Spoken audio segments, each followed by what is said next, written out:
दोस्तों, मेरा नाम ओम है और मैं अजमेर के विवेकानंद चौक में रहता हूँ। आज मैं अपने साथ हुए भयानक घटना के बारे में बताने जा रहा हूँ। उस हादसे के बाद मैं अपनी परछाई से भी डरने लगा हूँ। डर और आतंक का वह मंजर याद आने पर आज भी मेरी रूह कांप जाती है। मानो या ना मानो, पर मैंने उस रात वहशी दरिंदे, शैतानों और चुड़ैलों का आतंक झेला था। सर्दियों के दिन चल रहे थे।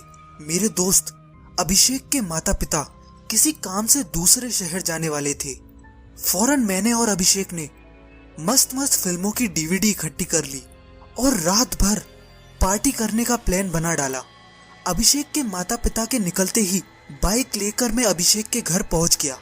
हमने उस रात खूब मस्ती की, म्यूजिक सुना, बाहर का खाना मंगवा कर खाया, चेस खेला और फिर डीवीडी लगाकर फिल्में देखने बैठ गए।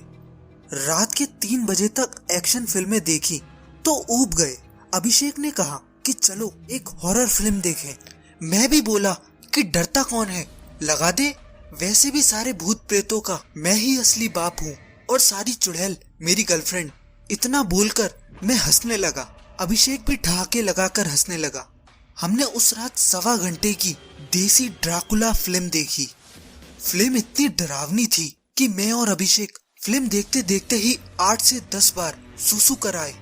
करीब 4:15 और 4:30 के बीच फिल्म खत्म हुई। हम दोनों को नींद आने लगी थी। टीवी बंद करके हम दोनों सोने लगे। तभी अचानक घर की लाइट जल उठी और टीवी भी चालू हो गया और वह हॉरर फिल्म अपने आप टीवी पर प्ले हो गई, जबकि हमने डीवीडी तो अलमारी में रख दी थी। मैं और अभिषेक कांपने लगे और एक दूसरे का हाथ पकड़ लिया।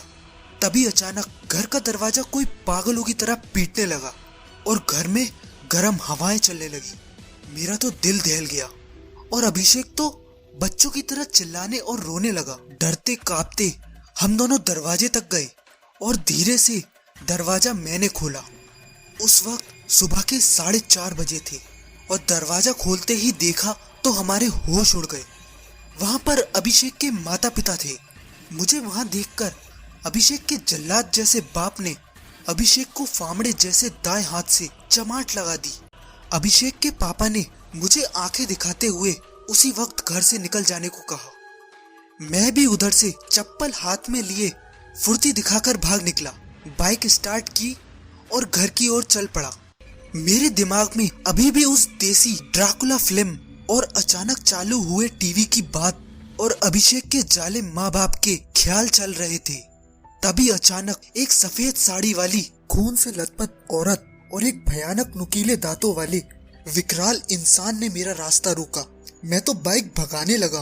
वह दोनों चिल्लाते हुए मेरे पीछे भागे। मैं बहुत डर गया था। तभी एक खुले बालों वाली बुढ़िया ने मेरे बाइक के टायर में लकड़ी घुसाकर मुझे औंधे मुंह गिरा डाला। अब मेरे पास कुल 3 लोग थे। कांपती आवाज मैंने उन लोगों से पूछा कि कौन हो तुम लोग। उन्होंने मुझे सिर्फ इतना कहा कि तुम तो हमें अच्छी तरह जानते हो ना, तुम्ही ने तो बोला था कि डरता कौन है और सारे भूत प्रेत के तुम ही असली बाप हो और सारी चुड़ैल तुम्हारी गर्लफ्रेंड है। अब आ गए हम सब, चलो हमारे साथ चलो। इतना बोलकर उन सब ने मुझे कंधे पर उठा लिया और डरावनी आवाजों में रोते चिल्लाते मुझे कहीं ले जाने लगे। मैं पगले बेताल की तरह चिल्ला रहा था, पर वहां मेरी सुने कौन।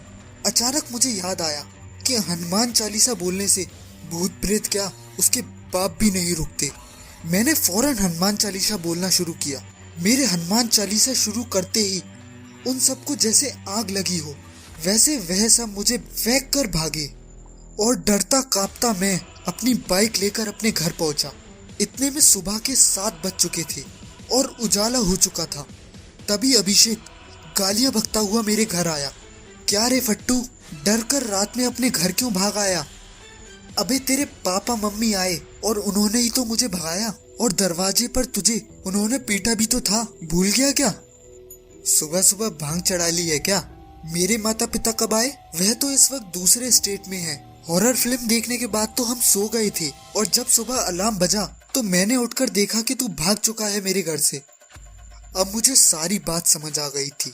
उस रात मैंने जो भूत प्रेत और चुड़ैल को लेकर मजाक किया था, उसी का बदला मुझे उन अनजान शक्तियों ने दिया था।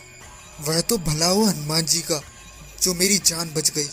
हकीकत में अभिषेक के माता पिता 2 दिन बाद ही आए और अभिषेक और मैं उन्हें लेने एयरपोर्ट भी गए थे। तो दोस्तों, आज की कहानी हम यहीं समाप्त करते हैं। अगर आपको हमारी वीडियो थोड़ी भी अच्छी लगी हो तो लाइक, कमेंट और ऐसी और भी कहानियां सुनने के लिए हमारे इस चैनल को सब्सक्राइब करना ना भूलें। तब तक के लिए